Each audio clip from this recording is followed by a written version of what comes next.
Hello everyone, and thank you so much for joining me today as we dive into the world of virtual visits. I'm Dr. Rachel Zabaneh. I'm a pediatrician here at Hoag Medical Group at the Huntington Beach location. And today we're going to focus on learning the basics so we can ace our virtual visit with our child's pediatrician. So let's move on. So at Hoag Medical Group, we are constantly evolving to match the needs of our community. Our top priority is always and remains to be providing exceptional care to our patients and our families through our multi-specialty physician group in our area. And our patients continue to enjoy all access pass to the Hoag network. So let's move on to the next slide. So with the current COVID pandemic, most of us are appropriately following the recommended and in some cases required social distancing and quarantining measures to measure our safety and to avoid getting infected ourselves. However, it is essential that we as parents, children, grandparents continue to receive the appropriate medical care, especially the preventative care for our children and for those of us who have chronic conditions to continue to get the proper care that we need. Fortunately, we have the technology today to do that. And with most of us relying very heavily on our electronic devices, including us physicians, I can't think of anybody who's walking around without a phone or an iPad or some sort of electronic device that they rely on. So we're constantly pushing for more and more remote services. One of those very needed services is the telehealth. Telehealth has been helping to bridge the gap in our medical care that has occurred because of this pandemic.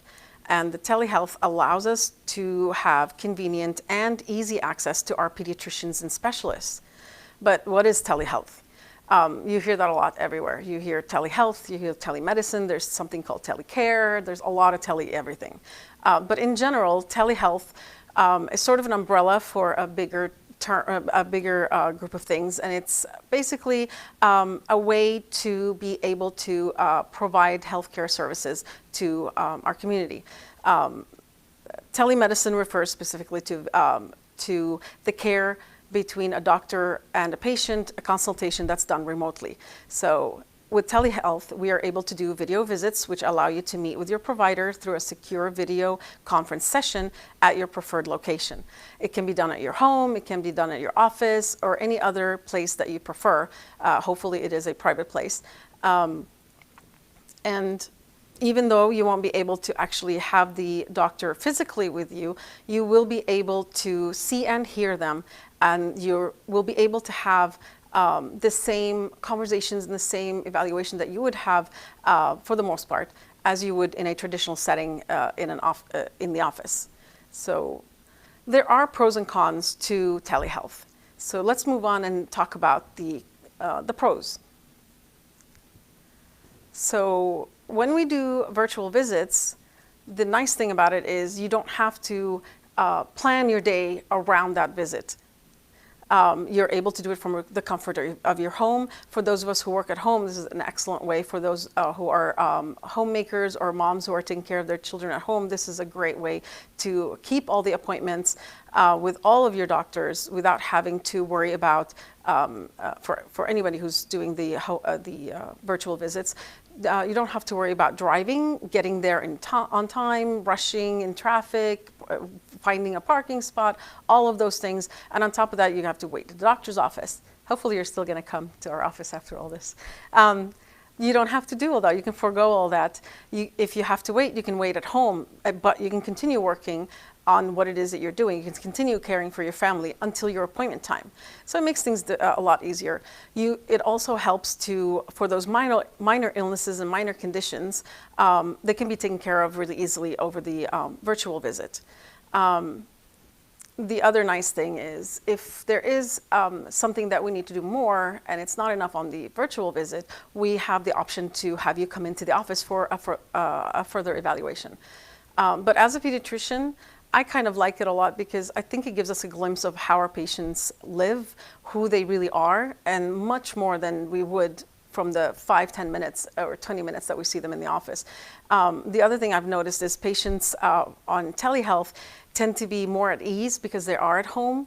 They are more open, including teenagers and kids. They're more eager to kind of interact with you because they're at their own place. They're happy, they're comfortable, and you're able to kind of get a little better sense of what they are worried about or what they are going through. The other thing is it almost feels like you're inviting the pediatrician over into your family, so it kind of makes it more homey, I think. But there are cons, of course, as with anything else. You got to have the proper equipment and the proper network connection. And sadly, not everybody is tech savvy, such as the senior citizens or, or some parents, actually.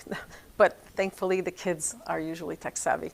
And there are people who are not able to have internet connection. They may not have the smartphones or the computers that they need to do that.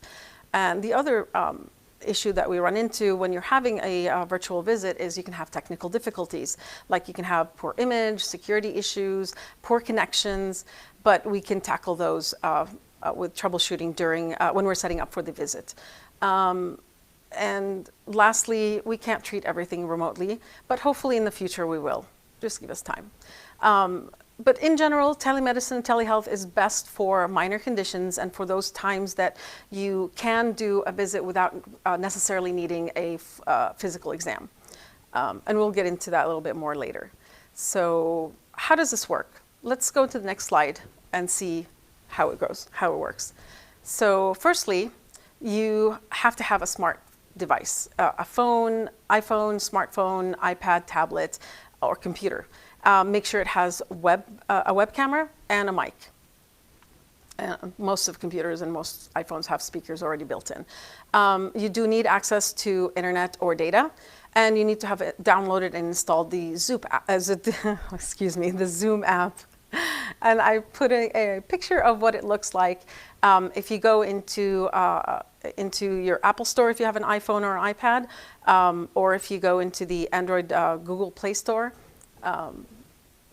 you will look for the one that says Zoom Cloud Meetings. That is the one that you need.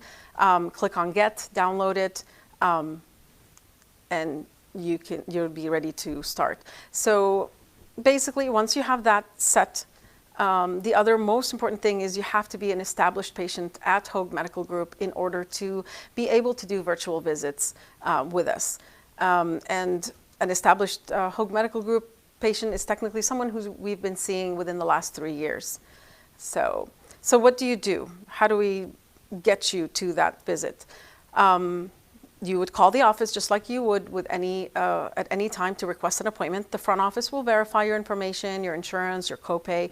You're going to receive a link that's going to be sent to you to either your preferred email or through your Follow My Health, Our Patient Portal site with instructions in both cases. You're going to need to log into Zoom on the day of the visit so that you'll be able to actually interact with your physician and have that virtual visit. And since we are in pediatrics, we have to make sure that you have a consent to treat a minor on file so that the office staff could be able to schedule that visit and have you see that physician. They will confirm that when you are calling and when we are setting up, when we are getting ready for that Zoom appointment as well. After you're done, as we always do, we do have a summary for you for the visit. And this after visit summary in terms of the virtual visits, that will be available to you on your patient portal site through Follow My Health, or if you haven't set that up yet, we can mail it to your house. And we usually say give us about 24 hours before it's ready for you, just to give the doctors and the staff a little time to get caught up. So how do you get to that Follow My Health or that patient portal? I put a picture of what it actually looks like on our website. Unfortunately, I cut off the website. But if you go to www.hoagmedicalgroup.org, you should be able to click on For Patients, like it shows on the picture there, and you'll get that exact dialogue, that exact web page, and you can click on Patient Portal and follow the link and follow the instructions on there. The patient portal is actually a very nice thing to have. It makes your life so much easier. and if you're in our office, you're going to hear people talking about Follow My Health. Did you check your Follow My Health? Or you have an FMH. It's a great way to communicate with the office. It is secure, and you can manage all of your child's healthcare needs with that, through that app. And on top of that, you can actually directly communicate with your physician and the staff for any questions you have. You can upload images, things of that sort. There are other things. Most of them are listed down here, but the most important things is you can actually request and schedule appointments. You can get reminders for upcoming appointments through that patient portal. You can request prescription refills. You can send and receive. The messages you send through the patient portal site please keep in mind, they have to be non-urgent. But they are a great way to keep in touch with the physician, to update the staff, all of that. I like it a lot for me as a physician to communicate with my patients because you can bypass the voicemail and the playing phone tag with the patient when you're trying to get a hold of them, or you. You can also view your test results and update your health records. You can even download your child's vaccine records when it's time for school. So again, you can go to our website, hoagmedicalgroup.org. Or you can download it on your iPhone or iPad or smartphone through our app, and it's FMH, like Follow My Health, mobile app. So now, how do we make sure our visit is nice and easy? Let's get to the next slide. So, tips for a successful virtual visit. Of course, it goes without saying, like I kept saying before, you got to have a smartphone or a computer. You got to be web capable and speaker, microphone, all of that. So before the visit, what happens? So once you call and you make that appointment, you got to make sure there are a few things that you have ready to go. We talked about the webcam, the internet, and the data. Hopefully you had downloaded the Zoom app by this time. Make sure to perform a test run on whichever device you're using before your appointment. You want to make sure you test the webcam, make sure it works, make sure it actually is there. Don't do what I do and forget to actually open the little slot that you use to cover your computer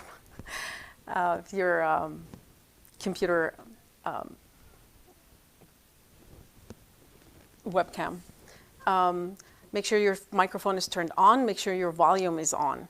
And it helps a lot if you either have a full battery on your phone or your device, or make sure it's plugged into the wall so that you don't run out of juice while you're in the middle of the conversation.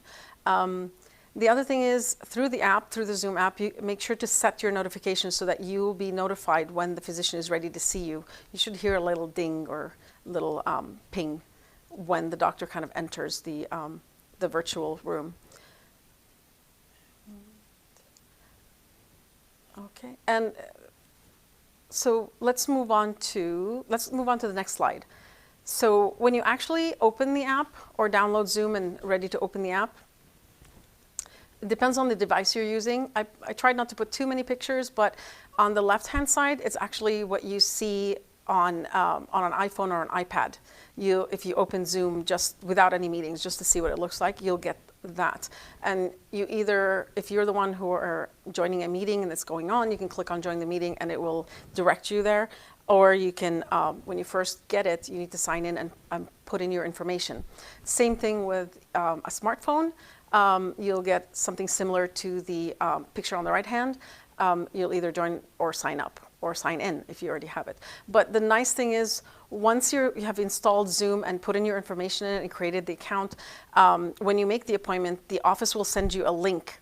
And once you click on that link, if you have Zoom set up, it just will automatically do all that for you. You don't have to do any of that. You just click on it and it automatically sends you to where you need to go. All right, so let's go to the next one, troubleshooting. The most common things is people forget that they are on mute. And mute would look like that. I put a little picture there with the microphone and a red slash across it. And I don't know why, but sometimes this happens to me, even though the mic is on and I don't have that red slash across. My patients can't hear me sometimes, so I do double click that and somehow that makes it work. So maybe it's internal or maybe my computer's not working, but I would make sure that you test that. The other thing is when you go into your device or your Zoom app, you have the option to test your mic and your speaker before the appointment, and I wanted to make sure I have that picture for you, that image for you. That's the one that says join, test your microphone and speaker. That one usually you'll see on the iPhone or iPads. The one on the right-hand side with the black screen that says please allow Zoom access, that usually is the smartphone, the Android, I'm sorry. But anytime you see that request, please allow Zoom to access, you want to say yes. Same with the iPhones, you'll get the please allow Zoom to access your mic and phone, say yes. Once you do that, you don't have to worry about it again. The other major thing is don't sit with the window behind you, because when the sunlight hits, we don't see anything. We just see a black screen because of the shadow from the sun. That's my only thing. And more things to do. Prior to the actual visit, and I started talking about that with the don't sit with the window behind you. Prior to the visit, make sure you pick a place in your house that is quiet, sort of quiet. I know with kids it's kind of impossible, but some sort of an area where you're able to sit and have the child be next to you, well lit. You can adjust the lighting any way you want. Set up the camera so it is eye level. I get a lot of that where I'm trying to talk to the parent and the camera is kind of like looking at the ceiling or looking at the feet. It's fine. I mean, we all do that. But just as a general rule, try to make it at eye level with the camera itself, not the phone, the actual camera. Close all unnecessary programs before you start that virtual visit. And that also includes muting alarms and reminders. I've had this happen to me where I'm on with someone and they're getting a phone call and all I see is a pause and a blank screen. So I generally tell people not to call me when I'm going to be on a Zoom visit with one of my doctors as a patient. The other thing is writing down some questions and your concerns prior to the visit really, really helps. Have your ID ready because we are going to ask for it because we have to verify. We know it's you, but we do have to verify that it is you. And dress appropriately and be aware of your surroundings. The reason I say that is because sometimes people are not aware of the fact that they're turning around and bending over and, dress appropriately. It's fine as long as you dress from the waist up, dress appropriately. And if you happen to be doing an audio visit only, don't go to the bathroom. That's happened to a friend of mine where all they heard was the toilet flushing. So let's not do that. I think it's funny, but there are some things you might want to consider when you're doing a virtual visit. The idea of virtual visits is to keep it as nice and comfortable as possible and not to add more stress onto the parents. But most of us have thermometers and flashlights. Those are mainly the ones we're going to ask for as pediatricians that will help us, especially if you're calling about fever. Sometimes we want to ask you to recheck the temperature to see where we're at since you had given a Tylenol or a Motrin earlier. Flashlight helps a lot if we're going to ask you to help us look at the throat or shine an area on the skin that we can't see very well. Some other people might want you to have a blood pressure machine or weight scales. If you have them, great. If they are needed because of the visit itself and the condition itself, that's wonderful. In case we're talking about medications, make sure you have the medication list ready. And if you want to change your pharmacy, in case we're going to send you a prescription, make sure that you have the pharmacy contact information that you want us to send the information to. So now, what happens at the virtual visit itself? So let's go to the next slide. So our office is going to call you about 10 minutes before your appointment to check you in. They will confirm your ID, your insurance, your registration. They're going to collect any copay, update any information. They're going to have you log into Zoom, and they're going to have you wait in the virtual waiting room until the doctor is ready for you to be admitted. If the doctor's running behind, they're going to let you know. And sometimes we run early, so it's kind of nice. They might call you earlier and say, hey, guess what? Someone canceled. Do you want to talk to the doctor now? So sometimes that's a great thing too. So once the doctor admits you in, you'll be able to chat and have that appointment. Okay, I think during the visit, we might ask you to help us with the physical exam. Little things like, can you shine the light in the mouth, or can you come closer to can you have the patient come closer so I can see the rash? Can you lift up the shirt so I can watch the child breathe in case it's like a asthma or something to that extent? Or press gently on the belly in case the baby has a tummy ache and we want to see. So things like that. So it's kind of nice. It's very on hands, and so just be prepared for that.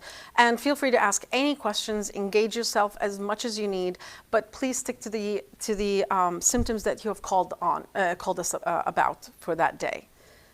Okay, let's move on to the next slide.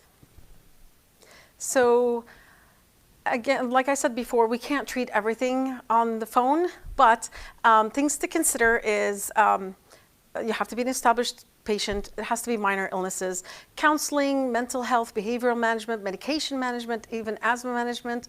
That's in case of asthma as in stable, you're just kind of rechecking.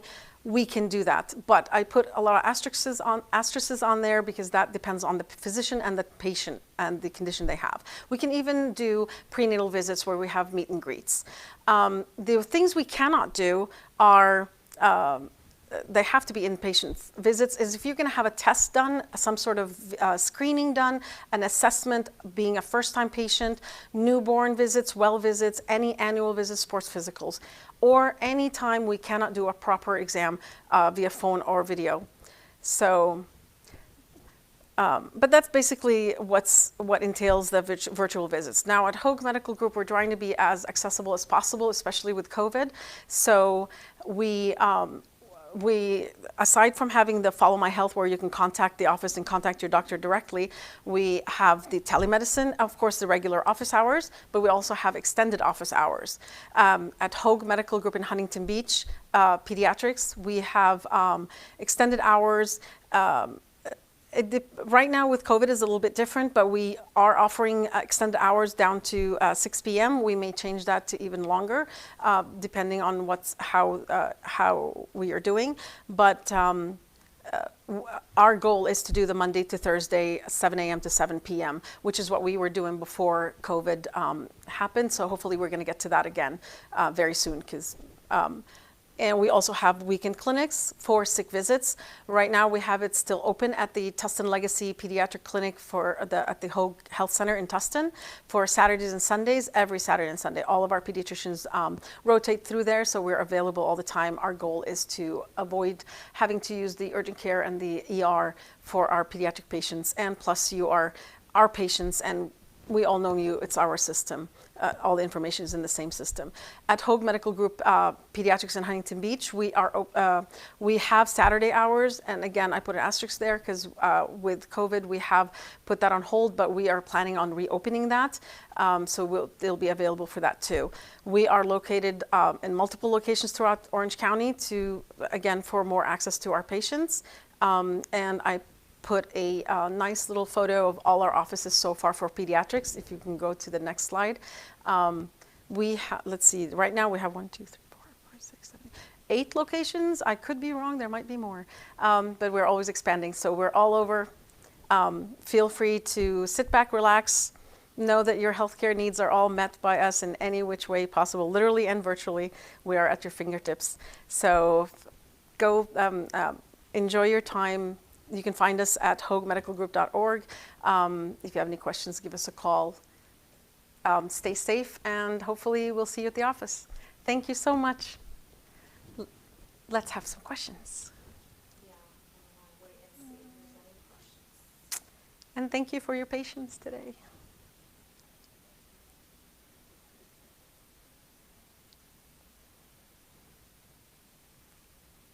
Oh.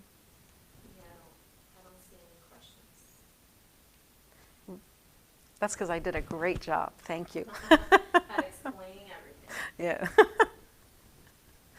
Unless you have any frequently asked questions, think that experiences with higher eventual. Most of the visits we have right now are for COVID concerns and fevers and these runny noses, and this is the best time to do a virtual visit, is to talk about the concerns about COVID. A lot of times we can actually tease out whether it is a COVID issue or is it just a regular cold. We are coming up on the flu season. We are coming up on the coughs and cold seasons. Once the schools have started, so kids are going to come together at some schools. So we do expect the kids to start having the coughs and colds and the rashes. So virtual visit is a great way to start with that. A lot of the other thing that I have been able to do, or a lot of us have been able to do, is, and again, these have to be stable patients that we know they're very well established and we are able to do with. ADHD rechecks, sometimes we can do them through virtual visits as long as nothing has changed and everything is going well. But keep in mind, we do need to know your height and weight because that is one of the biggest things we monitor while you're on these kinds of medications. The other one that I have done is, and again, this is because of COVID, people are very scared about coming in. One, because they are worried about getting sick, and second, because they're worried about they might have COVID and they don't want to give it to anybody else. So if you're somebody with, if you have a child with asthma, let's say, and you think they're having a little mild asthma attack, you can actually do a virtual visit. And again, that's per the discretion of the doctor, and we usually know our patients enough to know whether or not we can do that.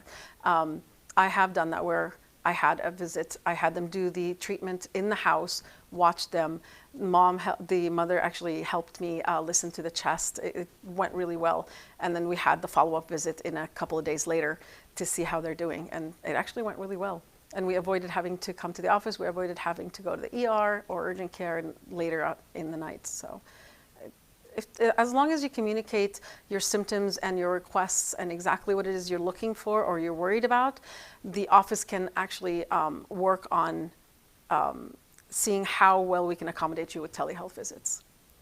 We've had visits where we couldn't see very well. The rash wasn't very easily visible, or the throat, couldn't see the throat and we worried about strep throat, for example. We had switched those to a in-office visit, and we have that option. So, but there are little technicalities with that, but the office will go over that with you. Most of the time, if we are worried enough that we cannot, and we feel like we can't do a good enough job on the virtual visit because we need more hands-on, we will ask you and talk to you about it, and then tell the office to switch it over and have you come in sometime in the day. And most of our offices, we are trying to stick to only healthy kids in the morning and the sick children in the afternoon to kind of give some sort of spatial separation or physical separation between the sick and the healthy. But with telehealth, you don't have to wait for the afternoon. You can do the visits in the morning, night, evening. When we have extended hours, you can do it in the afternoon after you're done with work, things of that sort. So. Ooh. Okay. Well, thank you so much. Hope to see you soon. Stay safe.